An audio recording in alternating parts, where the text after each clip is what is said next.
on Zhang's head was something similar to that. Zhang gave it some thought, and Master Di patiently waited for his answer. He then remembered something. Master Di was eager to know what he knew about unknowingly breaking his magic seal. He said that the halo-like thing helped him remove the effects of Hai Shui's uncertain storm, but he still doesn't know how it happened.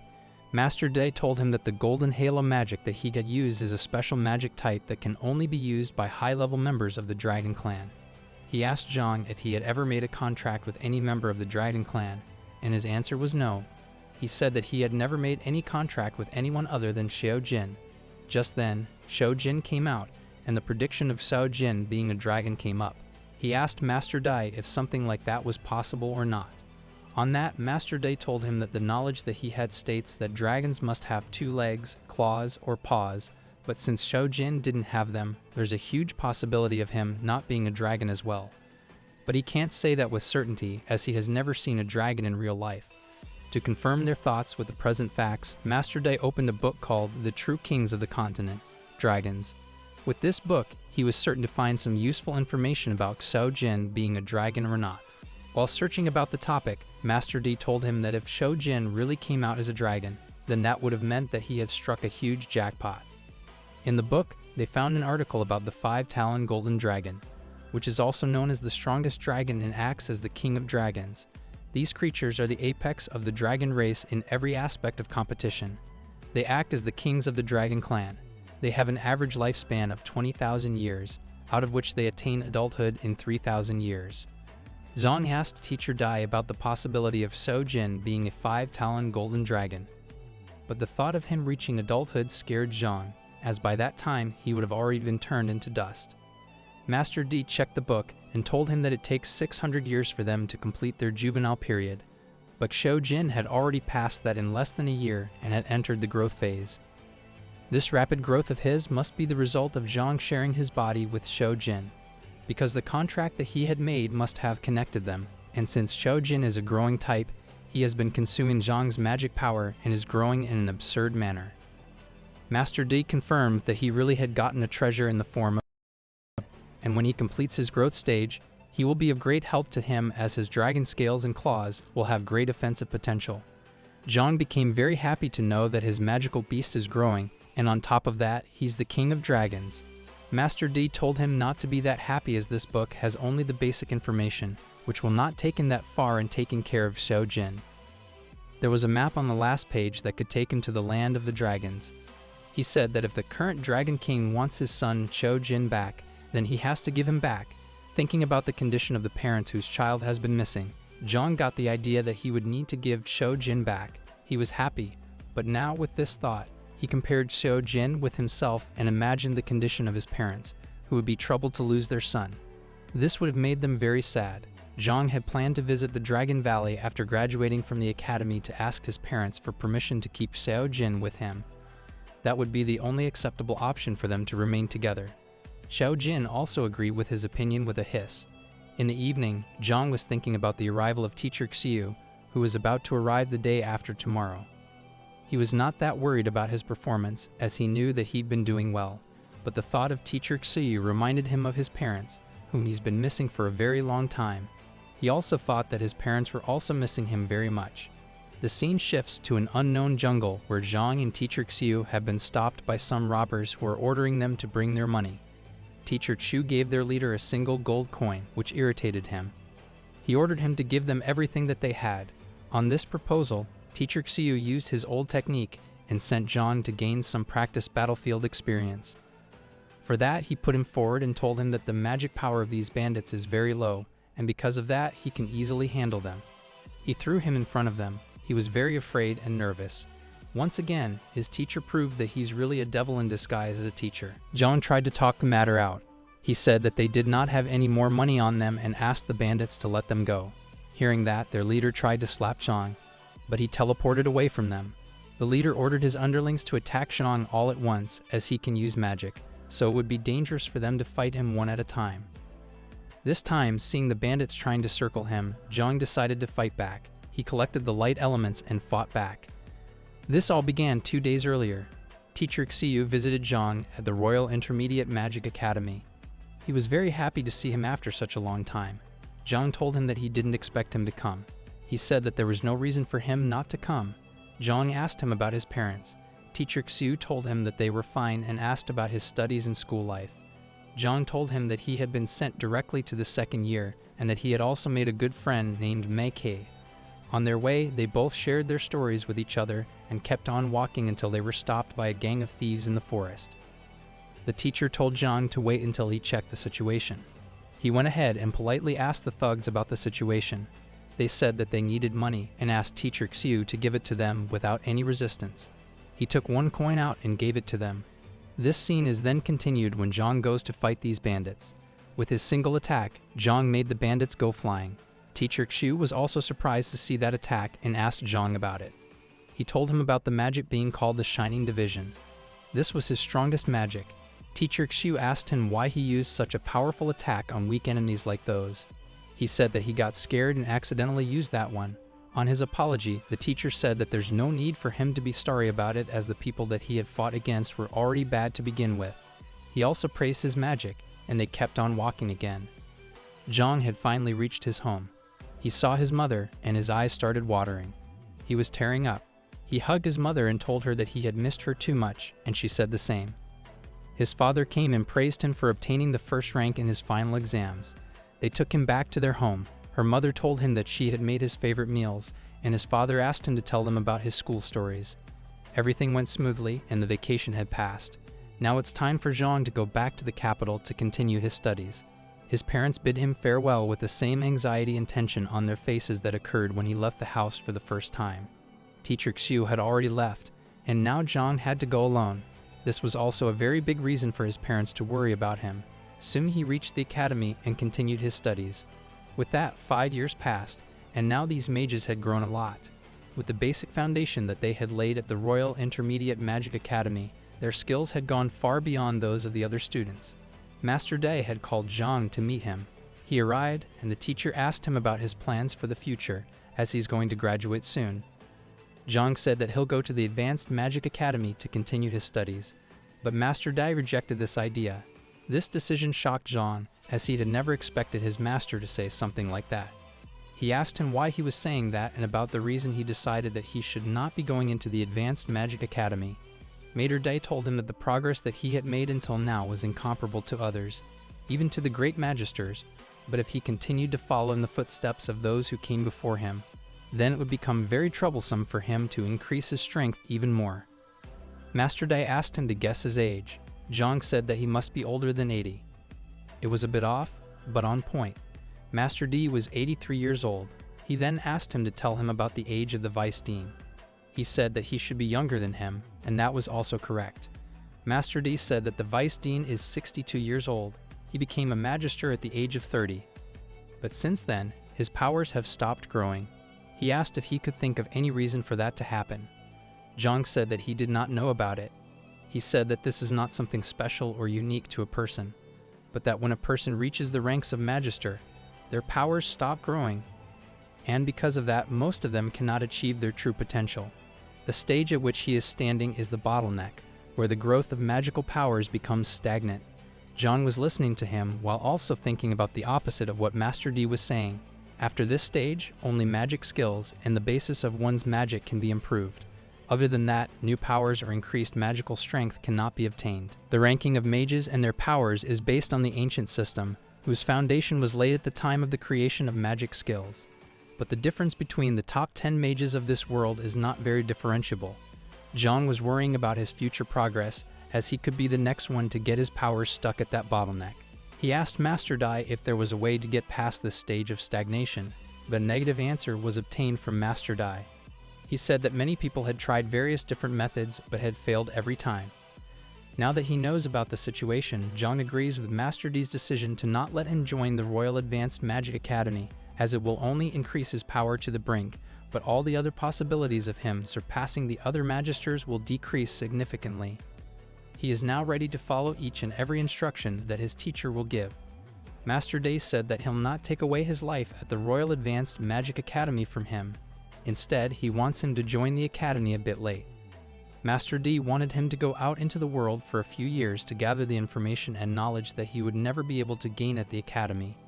and once he's done, he can come back and continue his studies here at the Magic Academy.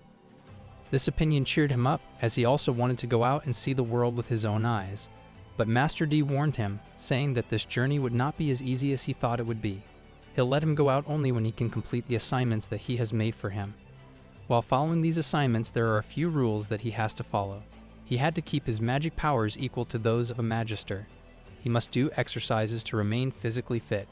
The last is to learn some offensive spells for his self-defense. After explaining these rules to John, Master D gave him his first assignment. He said that this task would be very difficult for him.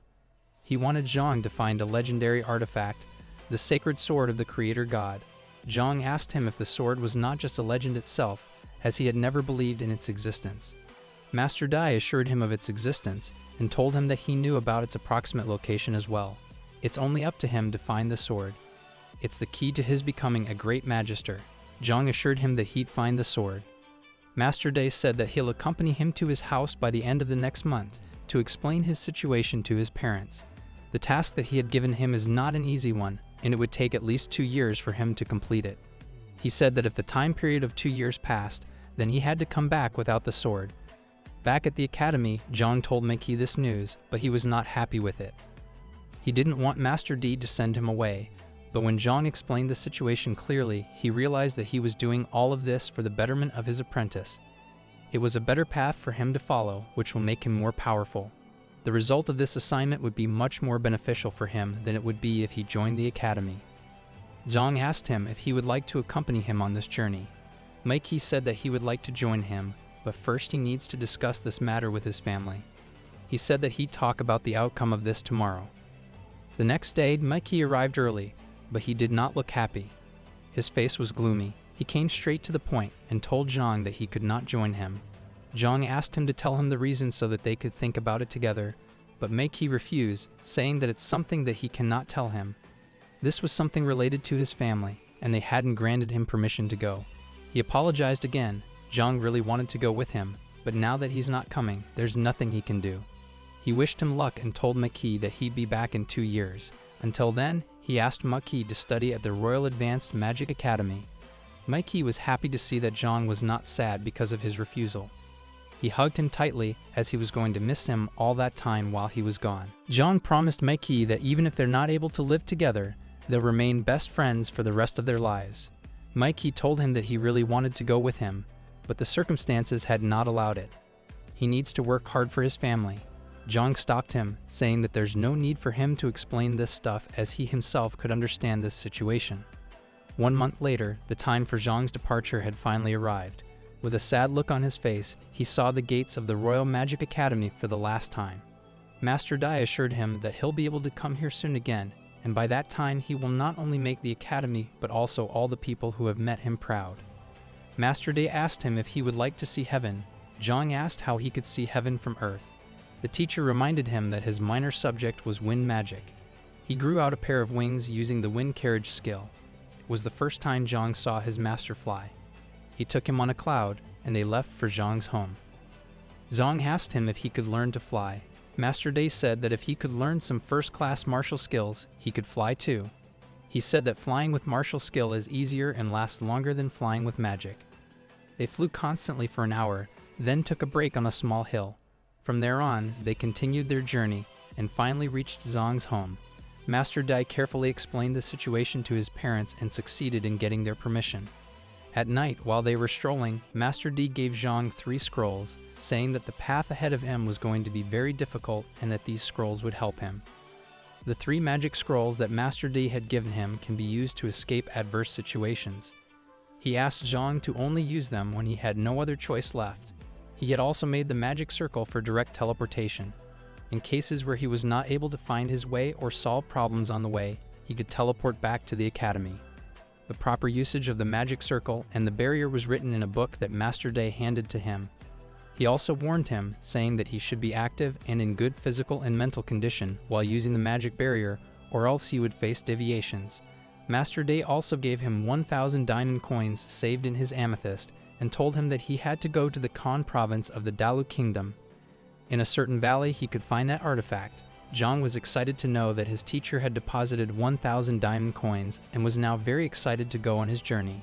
Seeing his excitement, Master Day scolded him, saying he should remain in all the conditions. He asked him if he had the dagger that Maki gave him.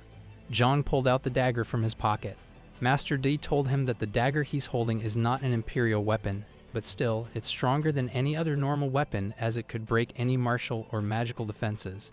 He asked Zhang to use the weapon carefully, as he could harm himself and the people around him. The next day, when Zhang was about to leave, he met his parents and master for the last time and bid them farewell. He left for his journey all by himself. His first mission is to go to the Godhood Kingdom and meet Master D's friend, Master Qin, the Dean of the Writers' Academy.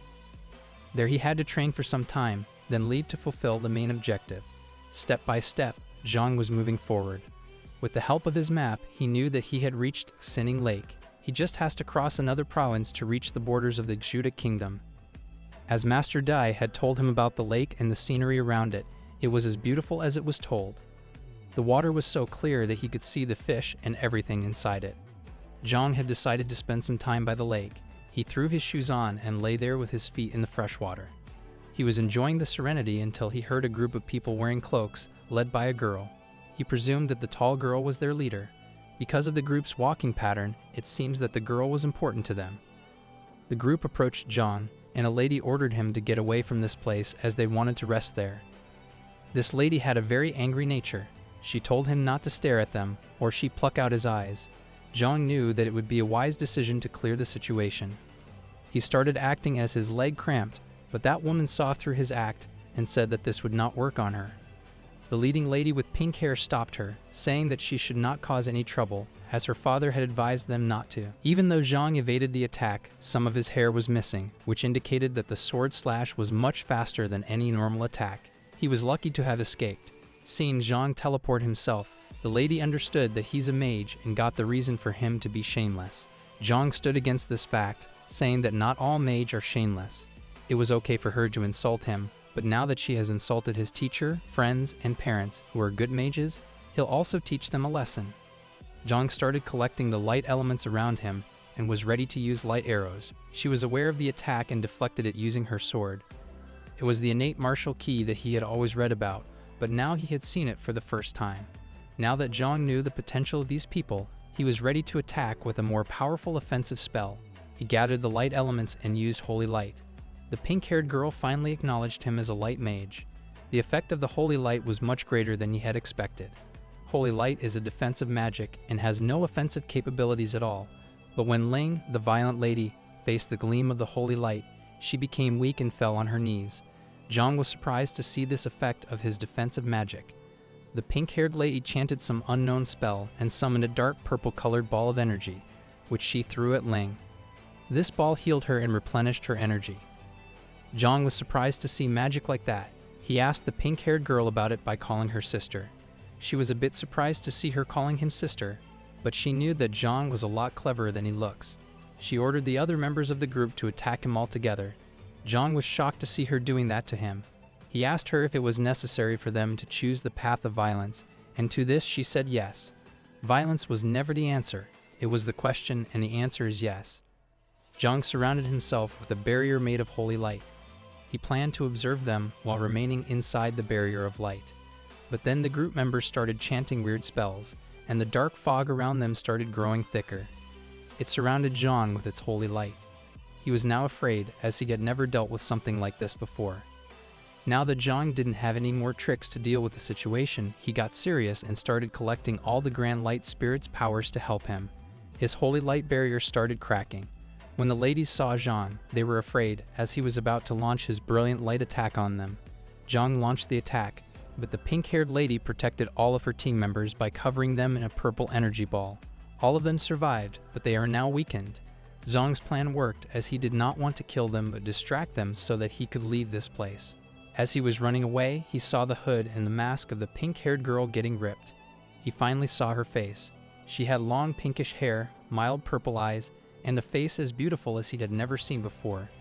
He didn't believe his eyes, as he was seeing someone that completely looked outlandish to him. Mesmerized by the beauty of that young lady, Zhang was dumbstruck. He was unable to focus on anything other than the pink-haired girl. she realized that her mask was off. She saw Jean, and her face turned red not because of embarrassment, but because of the anger that she had developed toward him.